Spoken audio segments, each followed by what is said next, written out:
Assalamualaikum warahmatullahi wabarakatuh. Nama saya Mutia Rahmah dari kelas 11 TKJA. Di sini saya akan mempresentasikan tentang komunikasi video. Pertama, pengertian komunikasi video. Komunikasi video ialah sebuah alat komunikasi yang sanggup ditangkap melalui visual atau penglihatan.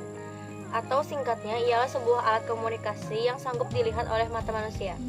Komunikasi ini memungkinkan beberapa orang untuk bertemu pada dikala yang sama tanpa memperdulikan kawasan dan waktu. Komunikasi ini memungkinkan Anda untuk melaksanakan sesuatu tanpa harus menemui si penerima. Kedua, manfaat komunikasi video. Dapat dipakai untuk memberikan informasi tanpa harus bertemu dengan si penerima. Dapat dipakai untuk berkomunikasi dengan orang atau beberapa orang dalam jarak yang jauh tanpa mengenal waktu. Dapat dipakai sebagai media pembelajaran bagi guru dalam memberikan bahan pembelajaran. Ketiga, manfaat komunikasi video yang memberitahukan informasi tanpa harus bertemu langsung dengan penerima informasi. Menghemat biaya, karena kita tidak perlu bertemu dengan begitu. Kita akan menghemat biaya transportasi. Lebih praktis, karena dengan komunikasi video, kita dapat memberitahu informasi ke beberapa orang sekaligus tanpa harus menemuinya satu persatu. Bentuk-bentuk komunikasi video. Ada beberapa macam bentuk-bentuk komunikasi video dalam kehidupan sehari-hari menyerupai gambar atau foto, sketsa, diagram, grafik, dan bagan. 1. Gambar atau foto. Gambar atau foto ialah bentuk komunikasi video yang paling sering kita jumpai dan paling umum digunakan. Gambar atau foto biasanya dimanfaatkan dalam pembuatan iklan dan lain sebagainya. 2. Sketsa. Sketsa ialah komunikasi video dalam bentuk gambar sederhana atau sanggup juga disebut sebagai draft berangasan yang melukiskan gambar pokok tanpa detail. Sketsa juga sanggup memperjelas sebuah pesan. 3. Diagram atau sketsa. Diagram atau sketsa ialah bentuk komunikasi video yang berbentuk gambar sederhana yang memakai garis dan simbol untuk menggambarkan struktur dari objek tertentu secara garis besar. 4. Bagan atau chart. Bagan atau chart ialah sebuah komunikasi video yang menyajikan ilham atau konsep yang sulit sehingga lebih gampang dicerna oleh si penerima. Bagan juga sanggup menunjukkan ringkasan butir-butir penting dari penyajian. 5. Grafik.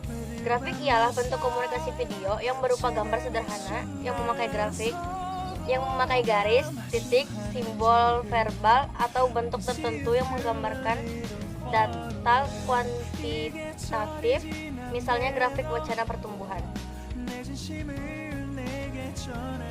Macam-macam komunikasi video. 1. Video IP. Video IP adalah sebuah video yang dilewatkan melalui IP. Video ini dapat dipancarkan ke publik baik melewati satelit, melalui kabel, dan melalui IP atau format radio analog. 2. Video teks. Video teks adalah pelayanan informasi interaktif dari komputer pusat yang memungkinkan individu untuk meminta kerangka informasi dari komputer pusat melalui telepon atau kabel untuk ditampilkan ada layar tampilan video, umumnya televisi rumah. 3. Video out. Video out adalah perangkat keras seperti kamera yang layar kameranya dapat ditampilkan di layar lainnya dengan cara disambungkan ke layar televisi atau layar lainnya. Jadi intinya seperti video di kamera keluar ke layar lainnya, maka dari itu dinamakan video out. 4. Video RAM.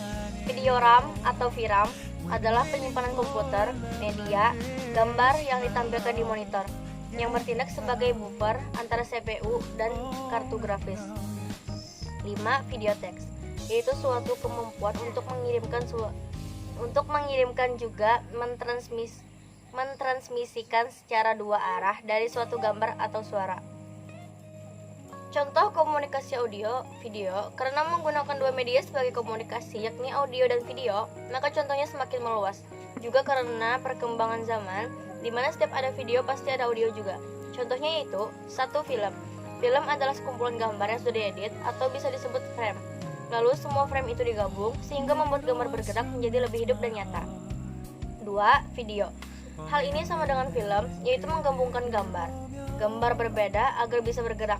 Namun yang membedakannya adalah kualitas juga durasi. Pesan yang disajikan di video adalah berupa fakta. Berbeda dengan film, rata-rata menggunakan cerita fiksi sebagai jalan cerita agar lebih menarik. 3. Televisi. Televisi adalah alat penerima sinyal gambar sekaligus suara. Dengan mengubah sinyal radio menjadi gambar berupa video atau suara, yang mengirimnya adalah stasiun televisi atau yang bisa disebut channel. Dan untuk channel bisa berupa gratis atau berbayar. Sekian presentasi dari saya. Assalamualaikum warahmatullahi wabarakatuh.